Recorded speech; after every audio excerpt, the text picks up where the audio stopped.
A 10-4 record last season. But what does the 2024 season have in store for the Louisville Cardinals?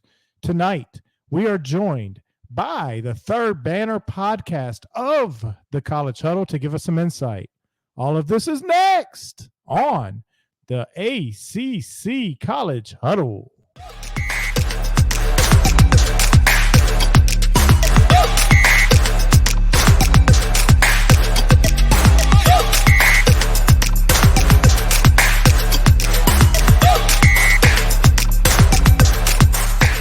Oh, I'm joined by Patrick and Ross from the Third Banner Podcast. How's everybody doing tonight? Doing great, man. Thanks for having us on. Yeah, thanks for coming on. Yeah, man, it's a nice day here in the Ville, as we call it. So thumbs up on our side, man. How are you doing? I'm good, thanks. I'm glad y'all were able to make it. I know, Ross, you guys had golf practice and you were concerned about weather. But yeah. I mean, we got some storms that are moving in. I mean, I don't think it's going to be anything like super major, but there might be some rumbles of thunder in the background or something later on. Oh, there you go. We'll take it. Little thunder in the background never hurt anybody. We want to talk a little Louisville football tonight. So last season, you guys were 10-4. So it's a very solid season, returning 15 starters, I believe, 5 offensive, 8 defensive, a kicker, a punter. And then you guys also were real busy in the transfer portal. I believe you guys signed maybe 30, 31 players. The portal class, according to 24/7 Sports, was ranked 3rd in the ACC. So I wanted to just get started with one of your transfer portal guys, one of your new guys, your quarterback, Tyler Shough. I know he played at Oregon and then he was at Texas Tech. And 24/7, it's hard to judge. I've used 24/7 Sports and they had him ranked as the 8th best quarterback in the conference. I think the biggest thing for him has been injuries. What do you guys expectations on Tyler? Go ahead, Pat. Yeah, I mean, so Jeff Brom's in his 2nd year here at Louisville, and he's been known to be a big quarterback guy in his previous stops. He's produced Aiden O'Connell, who was a walk-on and now is an NFL player, played a lot for the Raiders last year. So last year we brought in Jack Plummer as a transfer quarterback, and he was a good game manager, but wasn't up to the usual Jeff Brom protege quarterback type guy. And I think this year we've got a guy who, as long as he can stay healthy, fits more of the mold that Jeff's looking for. Tyler can really chuck it. His last name's Shough, so Shuck can chuck. Yeah. Thanks for clearing that up for me. I obviously had. Yeah, I was gonna mention it. And don't feel bad. We were all doing the same thing, and we're like, "Shuck, like how do you get it?" And I researched. Good, I don't follow Louisville football to a T, and I researched the team and still got the name wrong. But sorry, go ahead, Patrick. But no, yeah, he can wing it more so than Plummer can last year. He can make throws that Plummer can't, which means we can get the ball down the field, which is what Jeff wants to do. He's actually a pretty good runner too, but I think the thought process in our fan base is because of his injuries, we'd prefer that he stay in the pocket more than he has in the past. But no, if he can stay healthy, he's got an NFL type arm. And I think back, 2-3 years ago, he was projected to be, a top 2 round pick, and then injuries started. So he's got the talent. It's just about staying on the football field. Right. Yeah. So I won't even, we've talked about this on our show before on our pod, Third Banner Pod. When this was all going down and, after the season had ended and you've got, the transfer portal season's up and we're hitting it hot and heavy and we're in there with some really big guys. Mainly the Washington State quarterback that is. I lost Ross.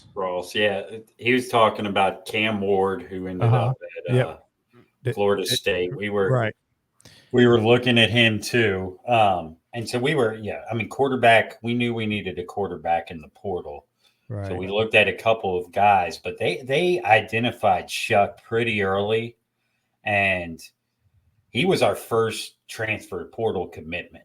So, he was very early in the process, and they wanted to get that quarterback spot locked down. And I don't think they wanted to wait out some of these guys that you'd have to get in bidding wars over, because they wanted the quarterback in the room to help recruit, the other positions, especially on the offense.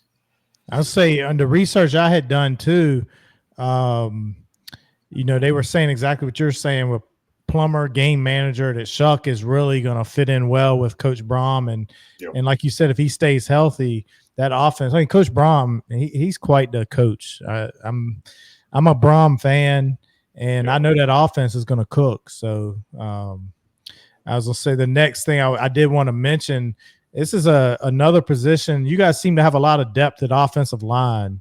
I think you guys have 12. I don't know. I was like, there's no way this is right, but 12 returning offensive linemen, and you got 9 in the portal. Does that sound about right? That sounds. We've got a lot of offensive linemen. Now, we did lose some in the spring window of the portal. We had a couple couple younger guys that probably saw they weren't high on the depth chart.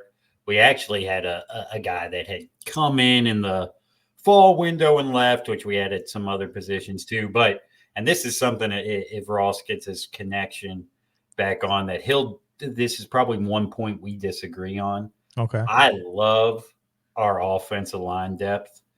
I think we go probably too deep with really good quality from a Power 5 level. There's not much drop off when you look at our backups. And you've got some guys on this starting wise that have, all ACC talent, whether it's a first, second, third team. You've got Monroe Mills, who they got from Texas Tech, who is, I think, going to be an all ACC player. Lance Robinson from Houston, who's got the talent. He was injured last year. We'll see if he puts it together. I think there's a ton of depth. Now, Ross is going to have a different opinion here. He wanted us to add more guys on the offensive line in the spring window, which I didn't agree with. I thought we were set there. I think he's frozen up again. I was going to say, I had noted like Monroe Mills. I know he blocked for Shough last season at Texas Tech, allowed only 2 sacks. And as I looked at your offensive line, I saw kind of what you were seeing, too deep at each position. I didn't even know how you were going to pick a starting offensive line. There's so I think you got a whole starting offensive line right in the portal. Plus you had all those returners. I just saw a lot of depth in that offensive line. So there's going to be some competition in fall ball. I think one of the tackle positions is going to be Mills. But I think the other tackle position's open. I think the center position's pretty locked down, although we've got some young guys, a Madison Sanker that, could make some noise there. But I think there's going to be some battles at one of the tackle spots, and the guard spots are kind of fluid. You've got Gonzalez is really good, and he fits more. He's played outside and inside. I think he fits better inside. We've had, like we're saying, there's just a ton of depth, a ton of options, and it'll be interesting in fall ball who comes out on top. But I think the best thing is you can rotate a lot of guys and keep guys fresh with the quality of depth that you've got there. Yeah, I agree. The quality is key too. Ross, what would you have to your thoughts? I know Patrick said y'all don't exactly agree on the offensive line. Yeah, I've been in the minority, but my opinions are based on the fact that Tyler Shough is so important to where this team can go this year, and he has the history issue that the injury issue history that he has, that you can't ever get enough depth, really quality depth at the O-line.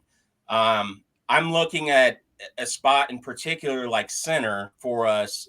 We lost a really imperative staple in Brian Hudson last year, who had come over from Virginia Tech, and it started for us for 2 seasons. And, you know, he's gone, and we've got somebody that's coming in now. He's a good player, but named Pete Nigra, but he's undersized. And I don't know what his update has been as far as weight.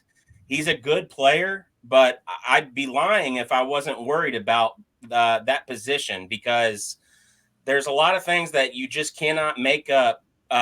You size is one of them. And obviously you can't just be big and just be a bad football player. You need to be big and good. That's what separates the cream of the crop in conferences like ACC, SEC, Big 12, Big 10, so and when you're looking at a player like Tyler Shough and how imperative and how important he is to your season, to where, like, how high that cap is, the easiest way to get to the quarterback is straight up through the center, through the A gaps. All right. So having a center that is very capable is imperative. And I'm worried that we don't have that guy on the roster as of yet.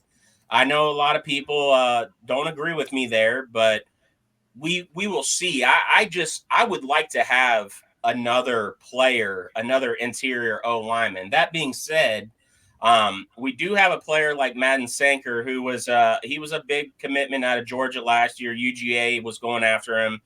He's listed at 6'5". I don't know if that's exactly correct. He's probably closer to a 6'2", 6'3". He's kind of undersized, but he's low and he's squatty and he's very strong. He has a wrestling background from high school. He was highly regarded coming out of high school as far as an O lineman. I do like his ability to anchor and, move in tight space and get to the second level.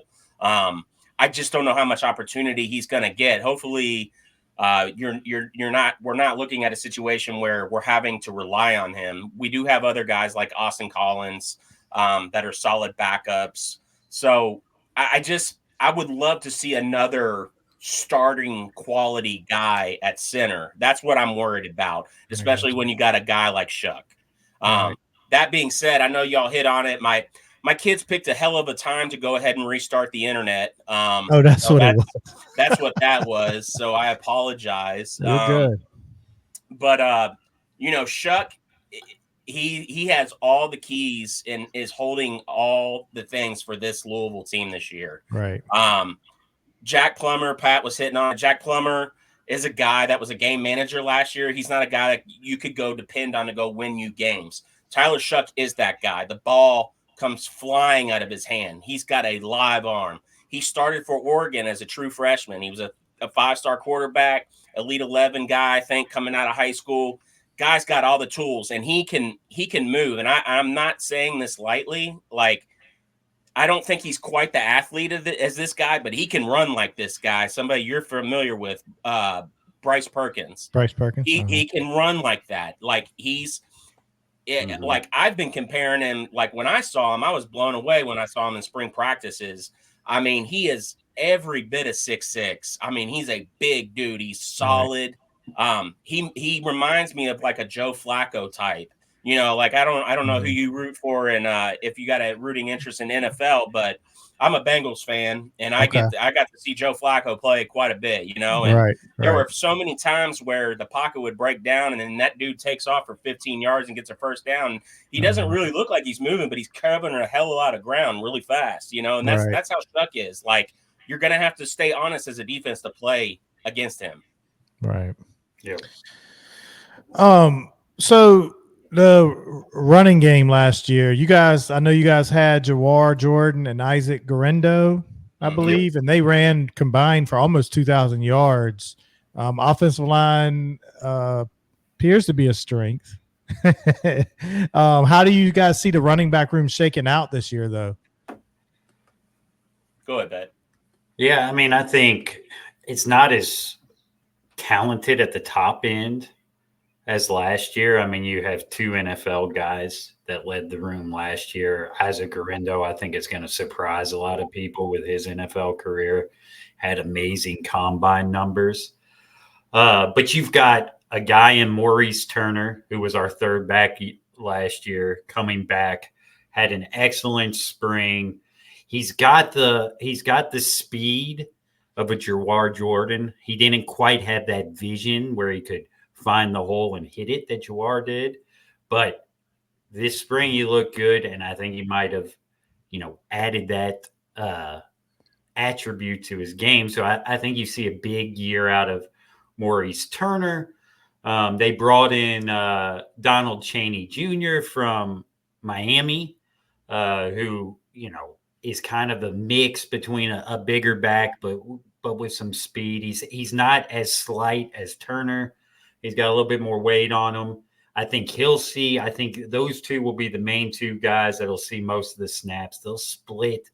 I want to say Chaney might get a little bit more run, but I think the split will be almost 50-50 between those guys. And then we've got what we call the 2 Browns as the third and fourth guys. You've got Isaac Brown, who's a freshman, and he's from Miami. He was a big-time high school prospect. He's another guy that had a good spring, turned a lot of heads. I think they'll have a hard time redshirting him. He'll get some looks, especially as a change of pace guy. And then the other Brown is, remind me how to pronounce his first name, Ross. Is it Keontae? Yeah, Keontae Brown. Keontae Brown, who is a sophomore, might actually be a redshirt freshman. I'm not sure if he played in 4 games next year, but he's another guy. He's a bigger boy. Kewan Brown. And I think he'll be our goal line guy if we need it in certain situations, because he's a big boy. He pops a wallop. But yeah, no, the depth is good there. I don't think our running back room's as good as last year. I think we'll throw the ball more than we did last year, so it won't be as important in that aspect. There won't be as much wear and tear on our running backs, but it's a good room that's going to be a weapon for us, just like it was in 2023. Right. Yeah, I was very big on have been very big on Mo Turner for 2 years now. I really thought Mo Turner would have his coming out party last year, but then at the spring game last year, I was watching Isaac Guerrero run. I was like, this dude is a dog. This guy's going to eat up snaps. You had to have him on the field, and then you started seeing, everybody started seeing, dude's legit 6 foot. He's 225, 230 pounds, and he's got second level speed. He can break big runs. That's hard.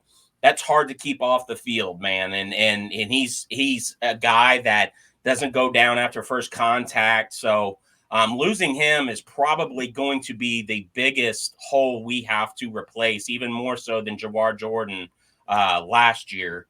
I think that, like what Pat said, I think we could see a lot more Brom creativity out of the backfield as far as using the running backs in the passing game this year, which Mo Turner's going to thrive in that. So, I think that you're going to see him lined up all over the field, honestly. Donald Chaney, Donald Chaney. I think he's a guy, just from what we saw in spring practice and kind of looking at some tape, he's a dude that is going to be he's going to be very imperative inside the red zone. He's got a real good burst to get those hard yards. He's got a lot of pop. So I was telling people Kewan Brown is a guy that was somebody to watch in the spring, and he did end up, I felt like he flashed in the spring a lot faster than I think a lot of people realize. And he likes to hit. He likes to lower his head and likes to hit. So like Pat said, I don't think that our running back room this year is you look at the position and you say, man, that you've got next level talent there that's ready to play the next level. But from top to bottom, they're very, very solid. And, I think that running back room is going to be just fine, barring that we don't have a lot of injuries. Losing Penny Boone, I don't know if you didn't know anything about that saga or followed that, but he was a big pickup in the offseason. There was a lot of drama there. And he's gone now. So he's at UCF. He was one of the top running backs in the portal. In the portal this past. Yeah, he came from was it Toledo? Toledo, yeah. Yeah, so MAC player. They called him with it something bus. Mini bus or mini bus, like Jerome Bettis. Right. Yeah, I don't know. Like I honestly, from what I like Kewan Brown a lot. I think he can fill a lot of the hole that we're possibly missing from Penny Boone. So, and he just seemed like he wasn't going to fit in the locker room anyway. So I don't want players like that around. So. Right. Well, we're talking about the running backs, but looking at your receiver depth, I think you guys are looking really solid at receiver, and also with Shough as your quarterback. Yeah, I know y'all were saying you're probably going to throw the ball a lot more this year anyway. I know you guys lost Jamari Thrash last year, but a couple guys you got in the portal of interest to me, Colin Lacey and Ja'Cory Brooks. I know Lacey was at South Alabama last year. I mean, 91 catches is pretty impressive, 1,300 yards and 7 touchdowns. I think South Alabama Sun Belt Conference. And then Brooks, coming in from Alabama, I think he struggled a little bit last year, but the season prior he had 8 touchdown catches. What are y'all's thoughts on the receiver room? And then I know you've got returning receivers. Who do you see may make a major impact in 24? So the guy that there's 2 players I'm looking at, and they were already on the roster from last year. Different situations. Louisville fans are very familiar with the name Chris Bell. This is a guy that is 6'2", 225, 230 pounds. He can really run, has great speed. When you look at him, he looks like A.J. Brown or something like that, like a wide receiver. Like he's physically imposing, and he has physical traits and athletic ability that is just special. Where he lacks is that sometimes he takes himself out of the game mentally, and he's not the best route runner, and so therefore he's not great at getting separation out of his routes. And you can kind of get it. We've seen DBs get in his head at times, so he can kind of get checked out in that regard. But he's a guy that I'm looking at. Like, I just feel like his tools are too good to not shine through it. Like, it's got, like, with the offensive staff that we have, like, I just trust the Brahms too much, and I trust this offensive staff to not get the best out of this kid. Like, I think it's going to happen. I really like the pieces that we brought in Brooks and Lacey. And then you're looking at sneaky pieces like Jaleel Skinner, the tight end we got from the U. You've got Redmond, and you've got a returning at tight end, and you got returning tight end and Nate Kariski. Like, this passing game is set up to give Shough receivers and weapons all over the field at all levels of the field. And he's a guy that can get the ball there in those windows. Like, it's going to be a real matchup problem for defenses this year, as long as Shough has a pocket to throw from. I think you're looking at, I think the Brahms are really going to use leverage this year leverage the safeties and try to make those guys really have to make plays this year. And you're going to see a lot of option routes. It's going to, I think we're going to see a very diverse open playbook from Brahm this year compared to what we saw last year in year one. So to answer your question, I don't look at anybody per se like that's brought in like necessarily being the guy. It's just like all these pieces complement each other so well, and they complement Tyler Shough, what he provides on the field and how to his skill set. Right. Yeah. I'm not sure you have a Jamari Thrash in this group. I mean, Jamari Thrash got drafted. He's an NFL guy. I think they want Colin Lacey to be that guy. He has the potential. He wasn't crazy impressive in the spring, but spring ball's spring ball. He's learning a new playbook. But he's got, he's a guy that he's got a little bit more wiggle than Thrash. I'm not sure he runs as good of routes. There's good depth at the wide receiver position. Like Ross said, Chris Bell's a guy that you hope he finally taps into his potential. He's got the body. He's got, speed with the body.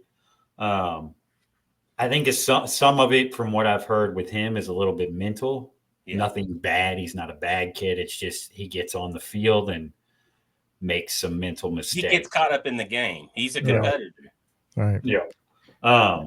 But I think overall the depth is good at wide receiver. I think the one piece we might be missing is a guy that'll blow the top off, get behind the defenses. Brooks maybe could be that guy, but he's not like a track speed guy. We haven't really had one of those since Tutu Atwell. We have one. We have one. He's a sleeper, and his name is Katarius Hicks. Hicks could be that guy. He's a little guy. He goes by Blue. He's out of I think Homestead. He's a South Florida kid. This kid's lightning in a bottle. He's a big time playmaker. I'm telling you that right now. Like, he's one guy that I'm looking to have a big breakout season this year. I just think that he's gonna demand it based on the parts that we're going to have. He brings something that nobody else has, and he has ton of speed. Like, he's running low 4.3s, maybe even like he is fast, and he's a little guy. But I watched him make a play in spring practice. It was the ones versus the ones, and I can't remember who was at quarterback. I think it was one of the backups. But he threw a ball about 40 yards down the field, down the sideline. Ball was slightly underthrown, not horribly, but Hicks literally stopped in his route, jumped up in the air, reached over the DB, and mossed him. Oh wow! Yeah, and he's 5'9". I was going to say he must be able to jump. Dude, he's he's quick twitch all the way, man. I mean, he's like an impressive athlete. I mean, and then he gathered himself, and as he was bringing the ball down, he backpedaled, let the DB basically almost pulled the chair on the DB. DB fell down. He turned around, and then he just hit the gritty all the way to the end zone. You know what I mean? It was sick. I mean, it got a lot of praise in that practice. But yeah, I think you're looking at something that nobody else has on this roster. Katarius Hicks is that guy. He's got that Tutu Atwell speed. If you're remember him at all. Oh yeah. Yeah, he's got that kind of burn speed, really. And he could step up and be that guy. We don't have the proven guy, but people who aren't proven come in, and 1 year there's room with, even with the depth there is at wide receiver, there's room for a guy like Katarius Hicks to make his presence felt better now than any time. You know what I mean? Because there's just nobody right now in that wide receiver room that you just look at last year, Jamari Thrash. You knew he was better than everybody else. It just was. There's a whole lot of depth there, and there's a whole lot of really good depth. Ja'Cory Brooks, I think, is a guy that's going to be a red zone monster this year. He high points the ball as good as maybe the best high point wide receiver we've had since maybe Devontae Parker or something like that. I mean, he's going to be able to do that. Jalen Smith was pretty good. Who? Jalen Smith. Yeah. Yeah, sorry, that was the UVA game. Yeah, we don't. Yeah. Leave us out of this. Sorry. We've been down for a while. I mean, there's room there, man. There's room. Right, Yeah. right. And I think the biggest, before we move on, I think the biggest difference in the passing game, other than the quarterback, is going to be the tight end position. We're in a much better spot this year there that we were last year. And Brom, back to his Purdue games, loved using his tight ends. He would have 2 on the field at a time and use both in the passing game. So I think that's going to be a big improvement and a big change game plan wise that you're going to see with Louisville this year. Gotcha. Well, I'm going to move on to defense a little bit. I know Coach Brom is known for his offense. Last year, though, you guys were ranked number 1 in the conference in run defense, number 1 in the country in red zone defense, and 21st overall in overall defense in the nation. You guys have Ashton Gillott. Am I saying his last name right? Gelati, who's had 11 sacks last year as a DN. Linebacker TJ Quinn, I believe, was your top tackler. Devin Neal led the team in interceptions at safety. What other players are there on the defense to be on the lookout for, and what are your thoughts on the defense? So I think have the potential to be just as good as we were last year defensively. I think we might be better. Yeah.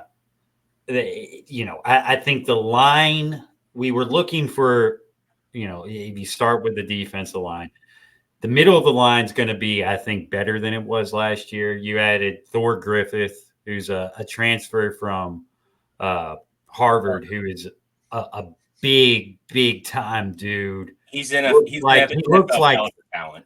Yeah, 100%. He looks like Thor himself. Wow. He's crazy. He put up crazy numbers in at Harvard last year, was triple teamed most of the year. People think he's, if you look at national articles, a lot of people say he's an under the radar transfer that's going to be one of the best transfers in the nation. Yep. And I'd agree with that. And then we also added Jordan Gerard, who I also think is going to be a big time guy on the interior. So I think interior wise, you're going to see an improvement. The big thing they wanted to do this offseason was add a guy opposite Ashton who could pressure the quarterback to take some pressure off of him.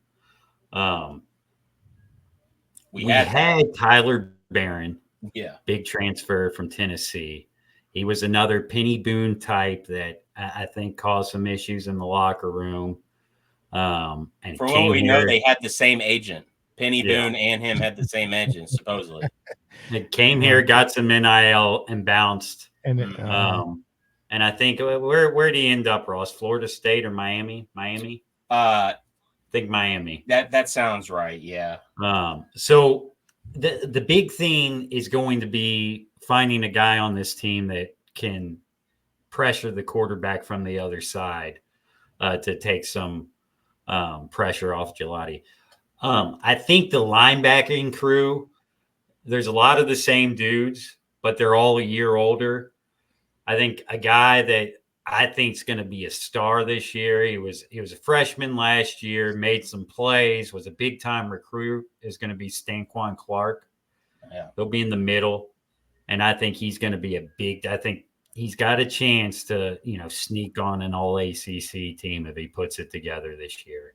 Because he was really good last year. He's going to help our red zone numbers this year. I mean, we were a pretty good team in the red zone last year defensively, but he made some plays as a true freshman last year, inside the 5-yard line that won us games last year. Like that is something that is not common for true freshmen. You see in the oh no, you all got me. Yeah, yep. I think I got you. You got me. You're a little bit delayed. I don't have problem. I don't have problem with my internet, and we do this interview, and that it just goes to show. You're good. Man. You're good now. You're good. Yeah. So, Thor Griffith is the guy that is going to make the biggest difference on this defense this year. I'm always a big believer that when you want to build winning programs, no matter what the level of football, you've got to solidify your trenches. And Thor Griffith is a guy that is going to win you games. This dude is like 6'2", 320 pounds, but he's a hell of an athlete. Like, he is a very good athlete. And he's so good of an athlete at that size that I think he can play the 1 through 5 technique on the line. Like, I think he's that good. I don't think you really want to move him out much further than that, but obviously, but I think with him, what you get is you get the ability to free up a potential double team that Gelati got last year. You're going to have to double this guy a lot. He's going to demand it because the quickest way, like I was saying on the offensive side, the quickest way the quarterback is right up the middle. This guy's going to win a lot of one-on-ones. Like, he's going to abuse centers this year. You're going to see him putting a lot of dudes on their butts. He is so quick. You can't really engage him as a blocker, and he's so strong. Like, his punch is so strong. Like, all that space that a lot of linemen have with leverage for being bigger, like, he just negates that with how strong he is and how quick he is, his hand placement. He is going to make a world of a difference this year on this defensive line.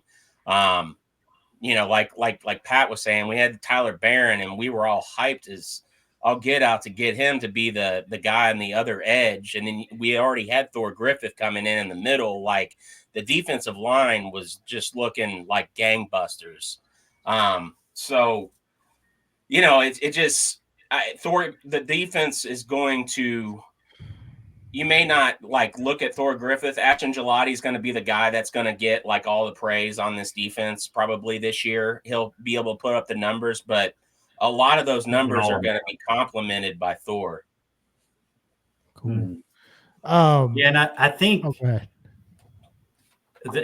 ahead, Pat. One thing I really wanted to hit on defensively is the biggest difference you're going to see with Louisville this year is the depth in the secondary.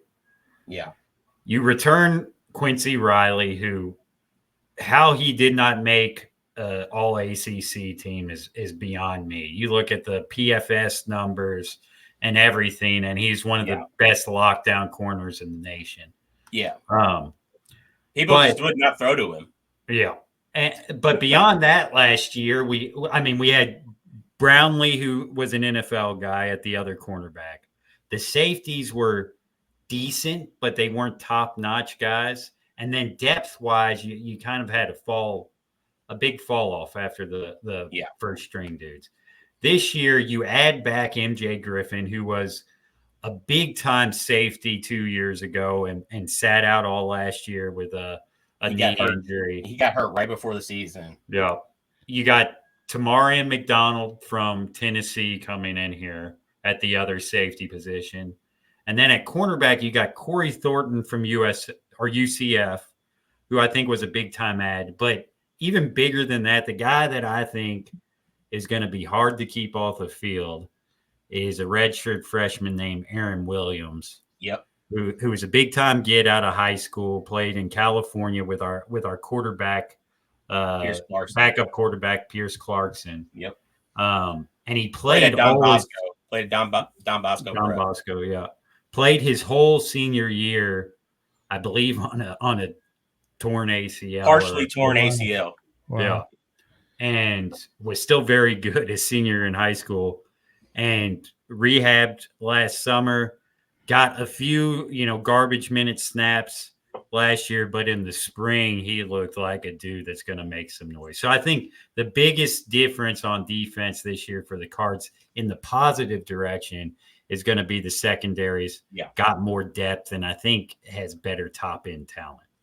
Aaron, to piggyback off of Pat there, Aaron Williams is an NFL talent.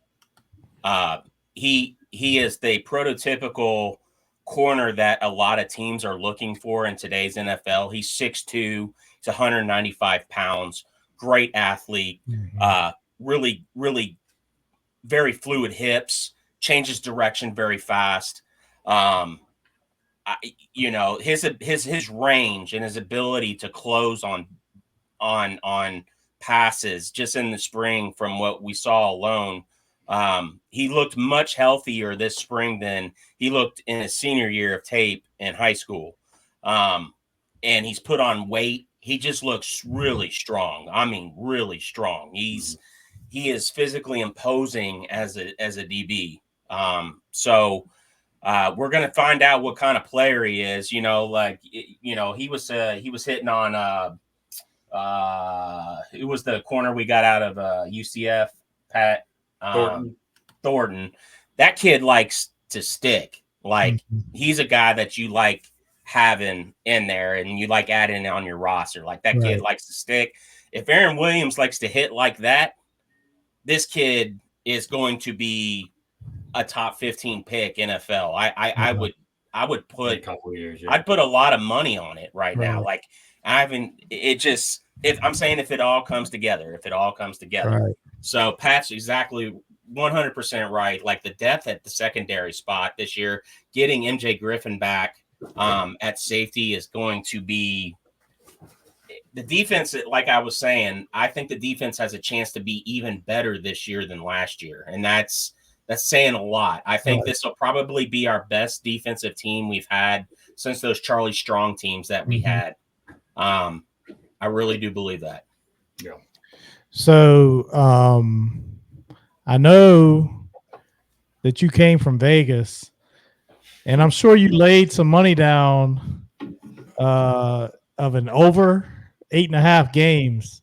But looking at your schedule this year, what are your thoughts? I know this is early, but any kind of way too early predictions? Oh yeah, we've been talking about it. I took the over. I'm at 9. We were at 10 wins last year.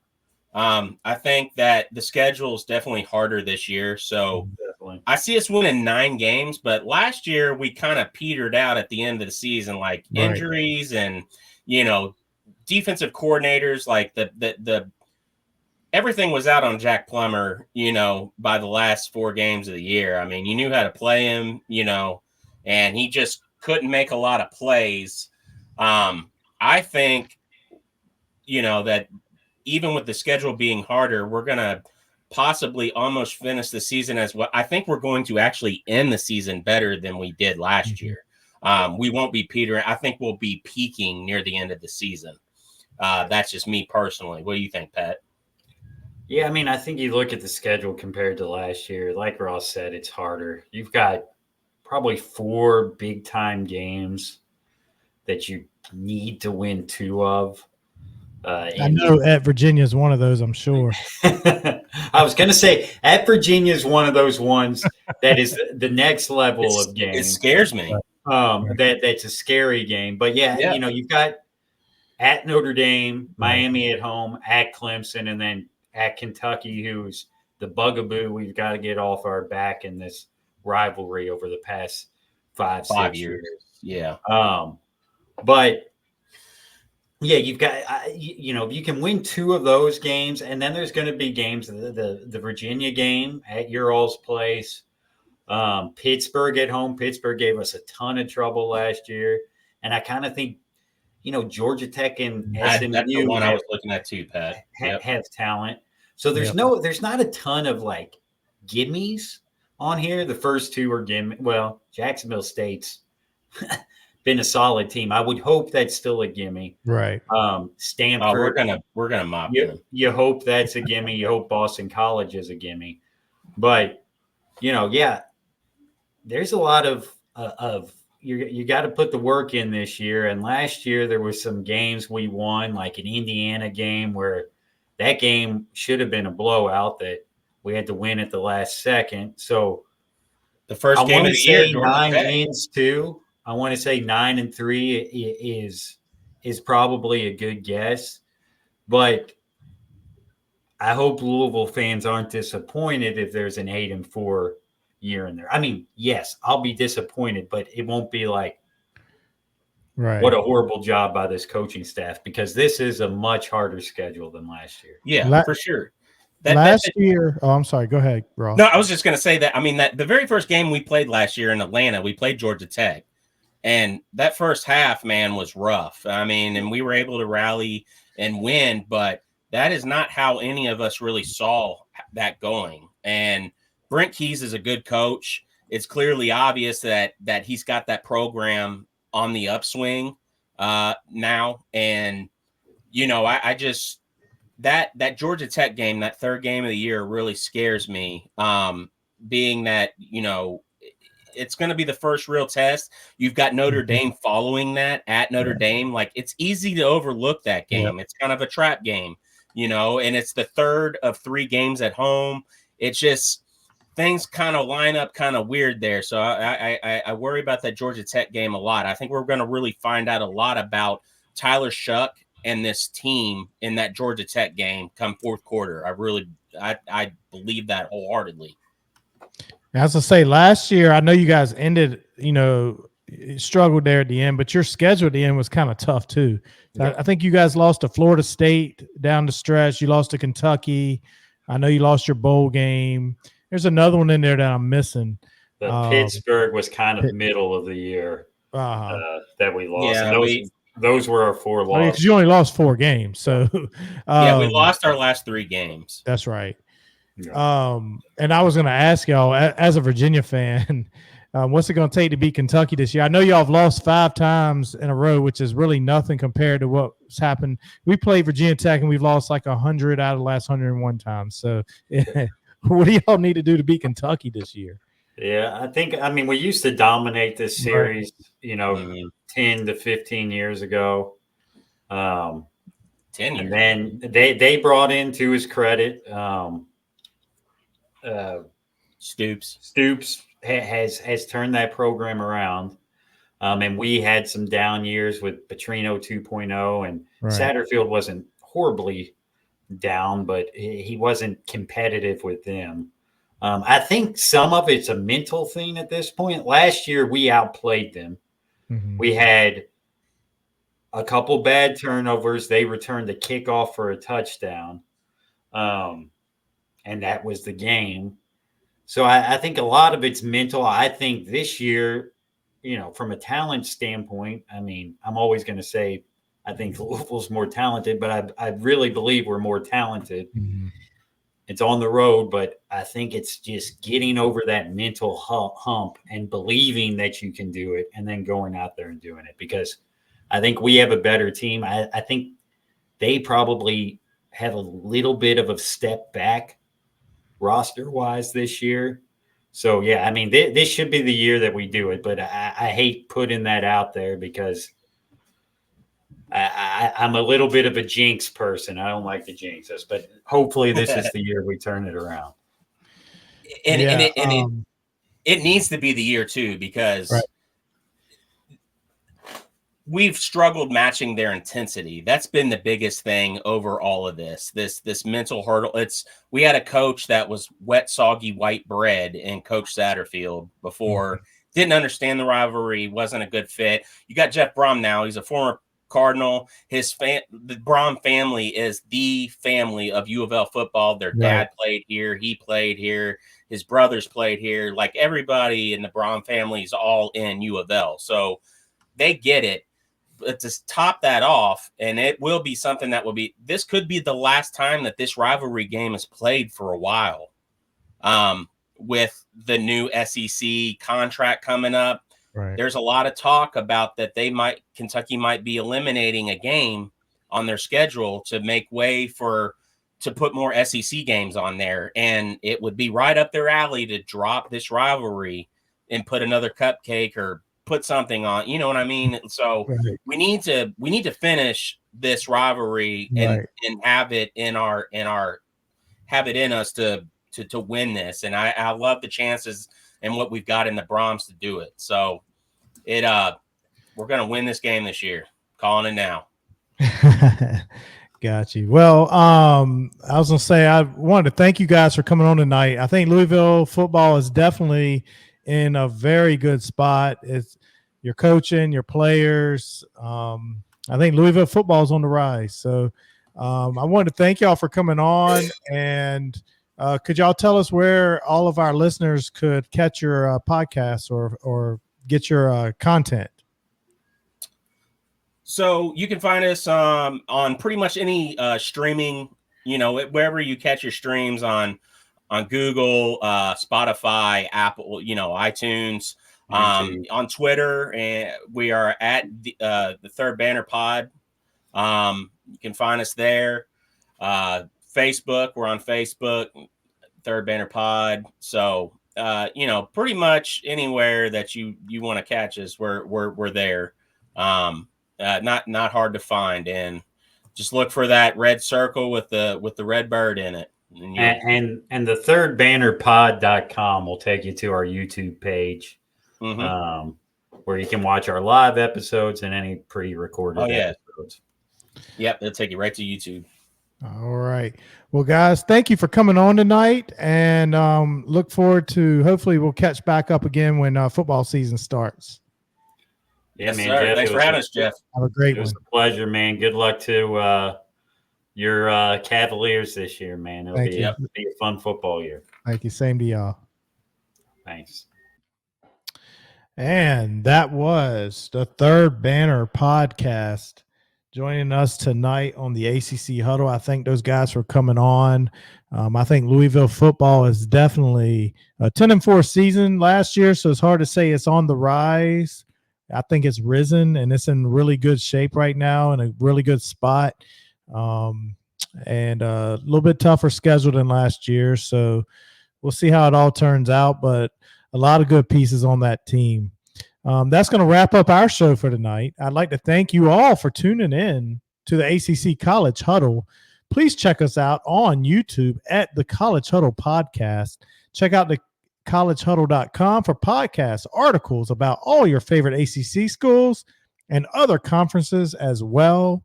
And you can find me and all of my other co-hosts on at Cavalier Connection Podcast on YouTube or on X at Talk UVA Sports.